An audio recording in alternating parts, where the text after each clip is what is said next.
क्या आपको high BP की शिकायत है या आपके घर में, परिवार में, जानने वालों में किसी को हाई बीपी की शिकायत है?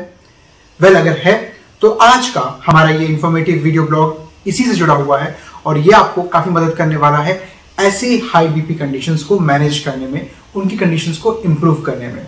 देखिए, आज की इस वीडियो में हम 4 ऐसे कॉमन मिसकंसेप्शंस या भ्रांतियां कह लीजिए, उसको हम डिस्कस करने वाले हैं और आपकी वो भ्रांतियां दूर करने वाले हैं, वो मिसकंसेप्शंस दूर करने वाले हैं, ताकि आप अपना बीपी या अपने क्लोज वंस का बीपी क्लोजली मॉनिटर भी कर पाएं और उनकी केयर भी कर पाएं। तो आइए शुरू करते हैं आज का हमारा ये informative video blog.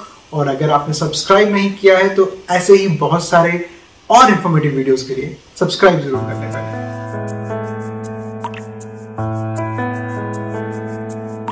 High BP यानी कि हाइपरटेंशन। हाइपरटेंशन मतलब बढ़ा हुआ बीपी, और इसको समझने के लिए पहले ये समझ लें कि बीपी क्या है या ब्लड प्रेशर क्या है। ब्लड प्रेशर को अगर मैं सिंपल भाषा में या आम भाषा में समझाने की कोशिश करूं आपको, तो जो हमारा जितना भी रक्त का जो संचार हो रहा है पूरे शरीर में, जो कि जब हमारा हार्ट पंप करता है तो ब्लड को पूरी बॉडी में पंप करेगा और ब्लड वेसल्स के थ्रू ये हर कोशिका तक जाना शुरू होता है। जब ये पंपिंग एक्शन शुरू होता है तो ये पंप जो है, जब हमारा हार्ट पंप कर रहा है तो उसकी वजह से जो ब्लड बहेगा आपकी कोशिकाओं से होता हुआ, आर्टरीज से होता हुआ, तो उन आर्टरीज के अंदर वो एक प्रेशर क्रिएट करता है। तो ब्लड प्रेशर को अगर हम सिंपली समझाने की कोशिश करूं तो ये वो प्रेशर है जो आपका ब्लड, बहता हुआ रक्त आर्टरीज से होता हुआ आसपास की दीवारों पे डाल रहा है। देखिए, बीपी आप चेक कैसे करवाते हैं? आपके बाजू के आसपास एक कफ बांध दिया जाता है और उस कफ में हवा डाली जाती है एक मशीन से जोड़ करके, और जब वो मशीन से जब हवा जाएगी तो वो आपकी बाजू के उस कफ को फुलाएगी और दबाव पैदा करेगी। ये तरीका है जानने का कि जो आपकी रक्त की नलियां हैं, जो आर्टरीज हैं, उसकी वॉल पे जो दबाव पैदा हो रहा है वो कितना पैदा हो रहा है। तो वो मीटर जो है, जो मशीन है, वो काउंट करेगी और उस पर आपने कॉमनली देखा होगा कि 2 वैल्यूज आती हैं, एक ऊपर की वैल्यू और एक नीचे की वैल्यू, या कह लीजिए एक हायर साइड की वैल्यू, एक लोअर साइड की वैल्यू, या और सिंप्लीफाई करके मैं बोलूं तो आप वहां पे लिखा देखेंगे सिस्टोलिक वैल्यू या डायस्टोलिक वैल्यू। अब ये होता क्या है? सिस्टोलिक वैल्यू जो है वो आपका जब हार्ट पंप करता है तो उस बीट के दौरान जो वो ब्लड वेसल्स के अंदर ब्लड बह रहा है और वो जो दीवारों पे प्रेशर डालना शुरू कर रहा है, उसको हम बोलते हैं सिस्टोलिक। और 2 हार्ट बीट के बीच में जब आपका हार्ट रेस्ट करता है तो उस टाइम पे जो प्रेशर आपकी वॉल्स पे रह रहा है उसको हम बोलेंगे डायस्टोलिक। तो यानी कि ये हाई वैल्यू और लोअर वैल्यू जो आपकी आ रही है, ये वो वैल्यूज हैं जो कि आपकी बहता हुआ ब्लड आपकी रक्त की नलियों के अंदर, आपकी आर्टरीज के अंदर पैदा कर रहा है और जिसकी वजह से आपका दबाव महसूस हो रहा है। तो यानी कि हाई बीपी में ये कंडीशन हमारी बेहद ज्यादा बढ़ जाती है और जिसकी वजह से हम देखते हैं कि पेशेंट को कई तरह की दिक्कतें भी आना शुरू हो जाती हैं। सबसे ज्यादा कॉमन, सबसे ज्यादा आमतौर पे देखे जाने वाला जो एटीट्यूड है, जो लोगों का बिहेवियर है, वो ये कि उनको लगता है कि कोई सिम्टम नहीं है तो बीपी की कोई शिकायत भी नहीं है। जिन लोगों को बीपी की शिकायत है, अगर कोई सिम्टम नहीं भी आ रहा है तो मैं बार बार बोलूंगा उनको कि उनको अपना बीपी रेगुलर मॉनिटर करना बेहद जरूरी है, चेक करना बेहद जरूरी है, क्योंकि all over world medical field में ये माना जाता है कि बीपी अपने आप में एक साइलेंट किलर है। तो आप खुद सोचिए, अगर मेडिकल वर्ल्ड में किसी चीज को हम साइलेंट किलर कह रहे हैं तो वो आपके लिए, आपकी लाइफ के लिए कितना बड़ा थ्रेट हो सकता है। तो जिन लोगों को बीपी हाई की शिकायत है और सिम्टम्स अगर नहीं भी आ रहे हैं तो भी एक रेगुलर मॉनिटरिंग, एक रेगुलर चेकअप रखना बेहद जरूरी है। तो ये मत सोचिए कि कोई सिम्टम नहीं तो बीपी नहीं, बीपी हो सकता है। साथ ही मैं कुछ ऐसे सिम्टम्स बताना चाहूंगा जो आमतौर पे हम कॉमनली इग्नोर कर देते हैं या उन पे ध्यान नहीं देते, जैसे सर में दर्द का होना, आंखों में धुंधलापन आना या विजन हमारा क्लियर ना होना या उस पर स्ट्रेन पड़ना अचानक से बहुत ज्यादा, धड़कन तेज हो जाना या सांस फूलने की शिकायत आना। इसके अलावा जो है कई बार जो है आप चेस्ट में भी हल्का फुल्का पेन महसूस कर सकते हैं। तो ये कुछ ऐसे सिम्टम्स हैं जिनको हम कॉमनली देखते हैं कि वहां पे आपके चांसेस ऑफ बीपी बढ़ जाते हैं, या आप अगर जल्दी थक भी रहे हैं, जल्दी फटीग डेवलप हो रहा है, तो ऐसी कंडीशंस के अंदर बीपी बढ़ सकता है। तो ऐसे माइनर सिम्टम्स को भी आपने इग्नोर बिल्कुल नहीं करना है, और जब भी ऐसे कोई सिम्टम लगे तो अपनी बीपी मॉनिटरिंग को थोड़ा सा इंक्रीज कर दीजिए। ये आपकी लाइफ सेफ्टी के लिए है, ये आपके हेल्थ के लिए है। एक बहुत ही कॉमन सा बिहेवियर हम लोगों में देखते हैं, या कह लीजिए मिसकंसेप्शन है लोगों को, कि वो कहते हैं हमारे परिवार में, हमें हमारी जेनेटिक हिस्ट्री में, हमारे आनुवंशिक रूप से जो है बीपी की कंडीशन चली आ रही है। तो हमें भी आ जाएगी और हमें भी चलेगी, कोई दिक्कत वाली बात नहीं है। ये आपका एटीट्यूड गलत है, ये आपकी सोच गलत है। प्रिवेंट किया जा सकता है बीपी को एक अच्छे लाइफस्टाइल के जरिए। तो ये मत सोचिए कि फैमिली हिस्ट्री में है तो आप इसको बिगड़ने देंगे।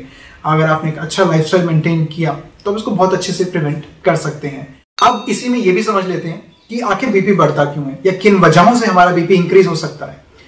कॉमनली परिवार में अगर अनुवांशिक हिस्ट्री है तो डेफिनेटली चांसेस आपके हैं। तो नो डाउट अगर आपकी फैमिली हिस्ट्री है तो आपको चांसेस हैं, बट डजंट मीन कि आप इसको प्रिवेंट नहीं कर सकते। सेकेंडली, अगर आपका बॉडी वेट बहुत ज्यादा बढ़ गया है, आपका वेट गेन होना शुरू हो गया है, तो वहां पे भी चांसेस बढ़ जाते हैं। थर्ड, अगर आपका लाइफस्टाइल अच्छा नहीं है, आप टाइम पे खाना पीना नहीं खा रहे हैं, टाइम पे सो नहीं रहे हैं, जंक फूड ज्यादा खा रहे हैं, ट्रांस फैट ज्यादा ले रहे हैं, पैक्ड प्रिजर्वेटिव फूड्स को ज्यादा प्रेफर कर रहे हैं, फ्रोजन फूड ज्यादा खा रहे हैं, फ्रेश फूड फ्रेश फ्रूट्स नहीं ले रहे हैं, सीरियल्स नहीं ले रहे हैं, तो ऐसी कंडीशंस के अंदर आपके चांसेस जो हैं वो डेवलपिंग बीपी बढ़ जाएगा, तो बीपी इंक्रीज होना शुरू हो सकता है। प्लस साथ ही साथ अगर आपको प्रेगनेंसी है तो वहां पे भी चांसेस हमारे बीपी के बढ़ने के चांसेस रहते हैं फीमेल केसेस के अंदर। या फिर अगर आप कोई स्ट्रॉन्ग मेडिकेशंस के ऊपर है तो वो भी कई बार साइड इफेक्ट के तौर पे आपकी बॉडी में बीपी को ट्रिगर कर सकता है या बीपी आपका इंक्रीज हो सकता है। अपार्ट फ्रॉम दीज प्रॉब्लम्स कुछ मेडिकल कंडीशंस भी हैं जहां पे आपका बीपी इंक्रीज हो जाता है, जैसे कि आपको किडनी प्रॉब्लम्स हैं, रीनल डिसफंक्शन कंडीशंस डेवलप हो रही हैं, तो वहां पे भी आपका बीपी इंक्रीज हो सकता है, हाई बीपी की शिकायत आ सकती है। या फिर थायराइड डिसफंक्शंस के अंदर भी हम बीपी इंक्रीज की कंडीशंस को देखते हैं। तो ये तो हुई कुछ ऐसी कंडीशंस जिनके अंदर हमारा बीपी इंक्रीज होता है, बट अगर हम इनको प्रॉपर्ली इवेल्युएट कर रहे हैं, प्रॉपर्ली जांच रहे हैं कि किन कंडीशंस की वजह से आपका बीपी हाई हो रहा है और उसके accordingly proper preventive measures and treatment follow करते हैं, तो आपका बीपी प्रिवेंट किया जा सकता है। थर्ड नंबर पे मैं बात करूंगा बीपी से जुड़े हुए एक और मिसकंसेप्शन की। लोगों को लगता है कि बीपी बार बार चेक करने की जरूरत नहीं है।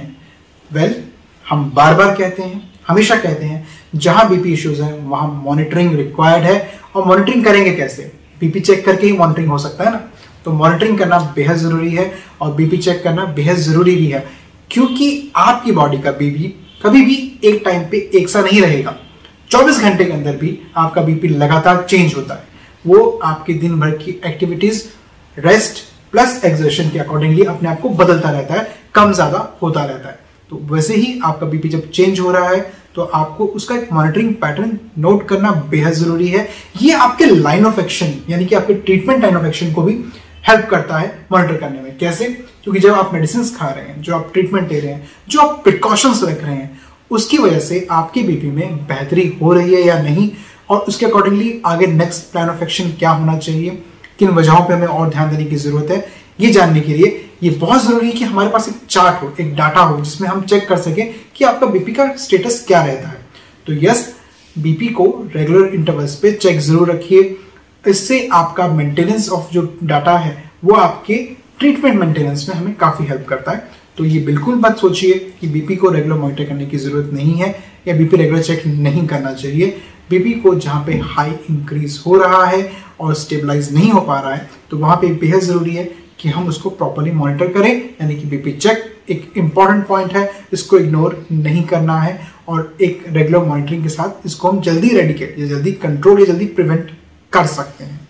रेगुलर बीपी चेक की बात चली ही है तो हेल्दी लाइफस्टाइल को थोड़ा और इंप्रूव करते हैं। डाइट के हिसाब से भी आपको ध्यान रखना है कि आपने वेट को लूज करने पर ज्यादा ध्यान देना है। अगर आप ओबीज हैं, ओवरवेट हो रहे हैं, तो अपने वेट को कंट्रोल करने की कोशिश कीजिए, उसको रिड्यूस करने की कोशिश कीजिए। दूसरी चीज, क्योंकि अगर आपको हाई बीपी चल रहा है तो डेफिनेटली आपने trans fat packed preservative foods को अवॉइड करना है। थर्डली, आपने एक्सरसाइज जरूर करनी है। अब आप कहेंगे बीपी में एक्सरसाइज नहीं करनी चाहिए, नहीं करनी चाहिए। बीपी कंडीशंस के अंदर भी आप एक्सरसाइज कर सकते हैं।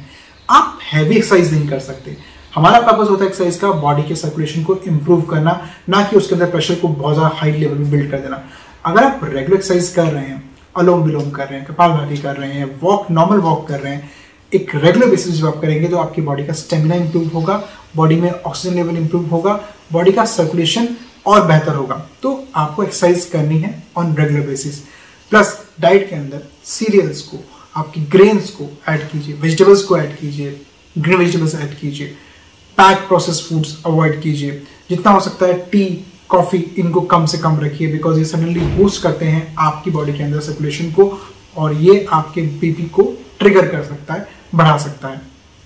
नट्स हैं, ड्राई फ्रूट्स हैं, has to be taken but in a very limited quantity. बहुत एक्सेस में नहीं लेना है इनको।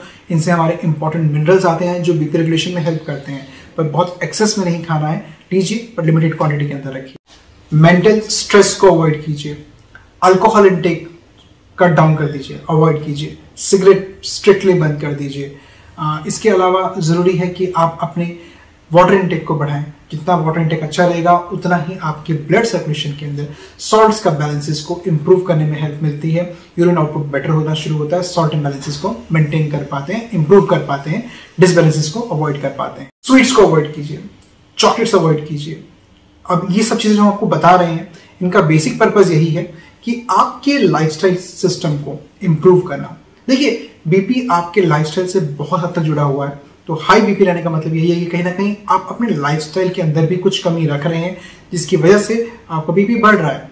तो जरूरी है कि आप अपने लाइफस्टाइल को इंप्रूव करें और जो हमने आपको तरीके बताए हैं इनको अपने सिस्टम में जरूर इंट्रोड्यूस करें ताकि आपका बीपी मेंटेन रहे, कंट्रोल रहे। इतना कुछ जानने के बाद भी फिर भी कुछ ऐसे लोग होते हैं जो कहते हैं कि बीपी कोई बड़ा इशू नहीं है, कोई बड़ी प्रॉब्लम नहीं है। वेल, ये हमारा फोर्थ मिसभ्रम है या कह लीजिए मिसकंसेप्शन है एक तरह का, जिसको मैं दूर करना चाहूंगा कि ऐसा मत सोचिए कि बीपी कोई बड़ा इशू नहीं है, कोई बड़ी प्रॉब्लम नहीं है। बीपी का मतलब ये है कि आपके बॉडी के अंदर हार्ट अटैक के चांसेस 3 गुना बढ़ गए। बीपी का मतलब ये है कि आपकी बॉडी के अंदर हार्ट फेल के चांसेस 3 गुना बढ़ गए। बीपी का मतलब ये है कि आपकी बॉडी में, हाई बीपी का मतलब ये है कि आपकी बॉडी में चांसेस ऑफ रीनल डिसफंक्शन या रीनल प्रॉब्लम चांसेस कई गुना बढ़ गए। बीपी का मतलब ये है कि आपको स्ट्रोक आ सकता है, इसके चांसेस 4 गुना बढ़ गए। तो यानी कि किडनी हो गया, हार्ट हो गया, ब्रेन हो गया, इन सब पे इसका अटैक हो सकता है। तो ये हमारा साइलेंट किलर बेहद खतरनाक है, इसको हल्के में नहीं लीजिए। तो जो लोग ये सोचते हैं कि हाई बीपी से कुछ नहीं होता, कोई बड़ी बात नहीं, कोई दिक्कत वाली बात नहीं, तो अपने मन से ये जो सोच है इसको रिमूव कर दीजिए, इसको हटा दीजिए। थोड़ा सा सीरियस हुई अपने बीपी को लेकर के, क्योंकि बीपी साइलेंटली बॉडी पे एक्शन कर रहा है और जब अटैक करेगा तो आपको दिक्कत ज्यादा करेगा। इसके अलावा भी डिमेंशिया है या कोई बहुत सारी और हेल्थ प्रॉब्लम्स भी हैं जो बीपी के साथ शुरू हो जाती हैं। ये बीपी के आने की वजह से आपकी बॉडी में बढ़ जाती हैं। तो इन सब चीजों को ध्यान रखते हुए जो हमने आपको आज पॉइंट बताए, जो खान पान में हमने आपको परहेज बताया, जो चीजें ऐड करने को कहीं, इनका ध्यान जरूर रखिए। मॉनिटरिंग जरूर रखिए, लाइट फूड लीजिए, एक्सरसाइज जरूर कीजिए। यही तरीके हैं जिससे कि आप अपने आप को इम्प्रूव कर सकते हैं, बचा सकते हैं। और साथ ही साथ टाइम टू टाइम अपने डॉक्टर से मिलके अपना हेल्थ चेकअप जरूर करवाते रहिए ताकि पता रहे इंटरनली कोई और इम्पैक्ट तो नहीं आ रहा है। उम्मीद है आप हमारे आज के इस वीडियो से काफी कुछ नई चीजों को अपने आप से रिलेट कर पाए होंगे और अपने लाइफस्टाइल में चेंजेस करने लगे होंगे। कमेंट सेक्शन में आके आप हमें बता सकते हैं। अगर कुछ भी नया पूछना चाहें तो लाइक, शेयर और सब्सक्राइब जरूर करें।